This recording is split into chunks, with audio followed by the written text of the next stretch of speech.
Hi అండి, welcome to cook to easy. ఈరోజు మనం చూడబోతున్న రెసిపీ మష్రూమ్తో ఒక సింపుల్ గ్రేవీ రెసిపీ అండి. చాలా చాలా ఈజీగా చేసుకోవచ్చు. టేస్ట్ అయితే భలే ఉంటుంది. రండి ఈ మష్రూమ్ గ్రేవీ ఎలా చేయాలనేది చూసేస్తాం. ఈరోజు మనం ఈ గ్రేవీని కుక్కర్లో చేస్తున్నాం కాబట్టి పొయ్యి మీద కుక్కర్ పెట్టేసి 2 టేబుల్ స్పూన్ ఆయిల్ వేయండి. ఆయిల్లో చిన్న పీసు దాల్చిన చెక్క, క్రాంబు, అలానే యాలకులు ఇవన్నీ వేసి బాగా ఫ్రై చేసుకోవాలండి. మనం వేసిన ఈ మసాలాస్ ఫ్రై అయిన తర్వాత కట్ చేసి పెట్టుకున్న 2 మీడియం సైజ్ ఆనియన్ కూడా వేసి ఆయిల్లో బాగా ఫ్రై చేసుకోవాలండి. ఈ విధంగా కలిపేసి పొయ్యిని సిమ్లో పెట్టేసేయండి. ఇప్పుడు మనకు ఆనియన్ అనేది గోల్డెన్ కలర్ వస్తున్న ఈ సమయంలోపు మనం ఒక పేస్ట్ అనేది రెడీ చేసుకుంటాం. దానికోసం ఒక మిక్సర్ జార్లో 3 మీడియం సైజు టొమాటో, ఒక గ్రీన్ చిల్లీ అండి, 2 ఎండుమిరపకాయ, ఒక స్మాల్ పీసు అల్లం అండి, దీంతోపాటు ఒక 10 రబ్బులు వచ్చి వెల్లుల్లి, అలానే నేనైతే ఒక 15 నిమిషం పాటు గసగస, జీడిపప్పు ఇవి రెండింటిని కొద్దిగా నీళ్ళేసి నానబెట్టానండి. దాన్ని నీళ్ళతో సహా ఈ మిక్సీకి మార్చేసి మనం మెత్తగా గ్రైండ్ చేసి తీసుకోవాలండి. ఈలోపు మనకు ఈ ఆనియన్ అనేది కూడా కొద్దిగా రంగు అనేది మారడం స్టార్ట్ అయిపోయింది. ఇప్పుడు మనం రెడీ చేసి పెట్టుకున్న ఈ టొమాటో పేస్ట్ని ఈ ఆనియన్లో వేసి బాగా కలుపుకోవాలండి. ఈ విధంగా టొమాటో ప్యూరీ అనేది యాడ్ చేసి బాగా కలిపిన తర్వాత మనకు ఈ టొమాటో అనేది తొందరగా ఉడికి రావడానికి కోసం మనం గ్రేవీకి సరిపడా ఉప్పు అనేది యాడ్ చేసి బాగా కుక్ చేసుకోవాలండి.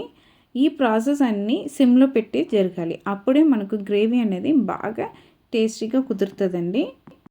సిమ్లో పెట్టేసి మనం కుక్ చేస్తే చూడండి ఈ విధంగా మనకు ఈ పేస్ట్ అనేది రెడీ అయ్యి వస్తుందండి. ఇప్పుడు దీంట్లో మనం మసాలా ఐటమ్ అనేది యాడ్ చేయాలి. 1/2 టీ స్పూన్ అంత పసుపు, అలానే 1/2 టీ స్పూన్ అంత గరం మసాలా పౌడరు, మనకు కారంకు 1 టీ స్పూన్ నుంచి 1.5 టీ స్పూన్ అంత కారం, అలానే కొరియాండర్ పౌడర్ వచ్చి 1.5 టీ స్పూన్ యాడ్ చేయాలండి. ఇవి అన్నిటినీ దీంతో యాడ్ చేసిన తర్వాత మీరు ఒక హ్యాండ్ఫుల్ ఆఫ్ కర్రీ లీవ్స్ కూడా యాడ్ చేసి బాగా కలిపేయండి. ఇది ఒక 2 సెకండ్ పాటు బాగా మనకు మసాలాతో కుక్ అయి రావాలండి. ఈ విధంగా కుక్ అయి వచ్చిన తర్వాత మనం దీంట్లో మష్రూము, అలానే కర్రీ లీవ్స్ పౌడర్ అన్నీ యాడ్ చేసి కుక్ చేయబోతున్నాము. ఇవి అన్నీ మిక్స్ చేసినాక మూత పెట్టేసి ఒక 3 to 4 సెకండ్స్ వదిలేయండి. ఈ విధంగా వదిలేసి మీరు మూత తీసి చూసారంటే మనకు మసాలా అనేది బాగా కుక్ అయ్యి చాలా ఫ్లేవర్ఫుల్గా మనకు ఉంటుందండి. ఇప్పుడు మూత తీసేసి దీంట్లో మనము శుభ్రంగా కడిగి కట్ చేసి పెట్టుకున్న 200 గ్రామ్స్ మష్రూమ్స్ని యాడ్ చేయాలండి. యాడ్ చేసి ఈ మసాలా అన్నది మష్రూమ్కి బాగా కోట్ అయినట్టు కలుపుకోవాలి. మనం ఈరోజు గ్రేవీని కుక్కర్లో కుక్ చేయబోతున్నాం కాబట్టి మష్రూమ్ వేసి చాలాసేపు మనము ఫ్రై చేయాల్సిన అవసరం లేదండి. మసాలాస్ అనేది బాగా కోట్ అయిన తర్వాత అండి కరివేపాకు పొడి వచ్చి 2 టేబుల్ స్పూన్ నుంచి 3 టేబుల్ స్పూన్ వరకు వేసుకోండి.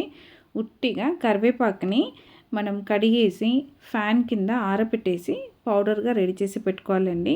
ఈ విధంగా మనం రెడీ చేసి పెట్టుకుంటే మనం అప్పుడప్పుడు గ్రేవీలో ఇలా యాడ్ చేసుకోవచ్చు. చాలా టేస్టీగా ఉంటుంది. ఇప్పుడు ఈ కరివేపాకు పొడి వేసిన తర్వాత ఇది మష్రూమ్కు కోట్ అయినట్టు బాగా మిక్స్ చేసుకోండి. మిక్స్ చేసిన తర్వాత 3/4 కప్పు నీళ్ళేసి మనం దీన్ని ప్రెషర్ కుక్ అనేది చేయబోతున్నామండి. మీకు ఈ గ్రేవీ ఏ టెక్స్చర్లో ఉండాలని అనుకుంటున్నారో దానికి తగ్గినట్టు వాటర్ ఎక్కువ తక్కువ యాడ్ చేసుకోవచ్చు. 1/2 కప్పుకు తక్కువ వేయొద్దండి. ఇలా ఈ విధంగా వాటర్ వేసేసి ఉప్పు అనేది చెక్ చేసిన తర్వాత అండి మూత పెట్టేసి 2 విజిల్ పెట్టి తీసుకున్నారంటే మీకు మష్రూమ్ గ్రేవీ సూపర్గా రెడీ అయిపోయింది. చాలా చాలా టేస్టీగా ఉంటుందండి. మనం కరివేపాకు పొడి వేసి చేస్తున్నాం కాబట్టి ఈ మష్రూమ్ గ్రేవీ చాలా టేస్టీగా ఉంటుంది.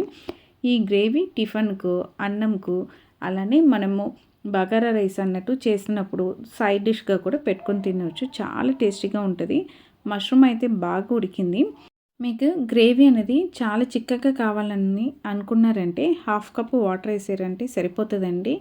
మీకు ఇంకా టేస్టీగా ఉండాలని అనుకుంటున్నారంటే మీరు ఒక 1/4 కప్పు చిక్కటి కోకోనట్ మిల్క్ వేసుకున్నారంటే ఇంకా టేస్ట్ అనేది బాగుంటుందండి.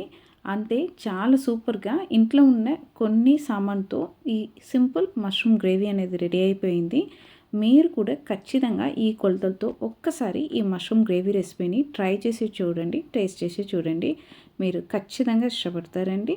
మీకు ఈ మష్రూమ్ గ్రేవీ రెసిపీ నచ్చిందంటే మన కుక్ టు ఈజీ ఛానల్ని లైక్ చేయండి, షేర్ చేయండి, కమెంట్ చేయండి. తప్పకుండా మన కుక్ టు ఈజీ ఛానల్ని సబ్స్క్రైబ్ చేయండి. బాయ్ అండి.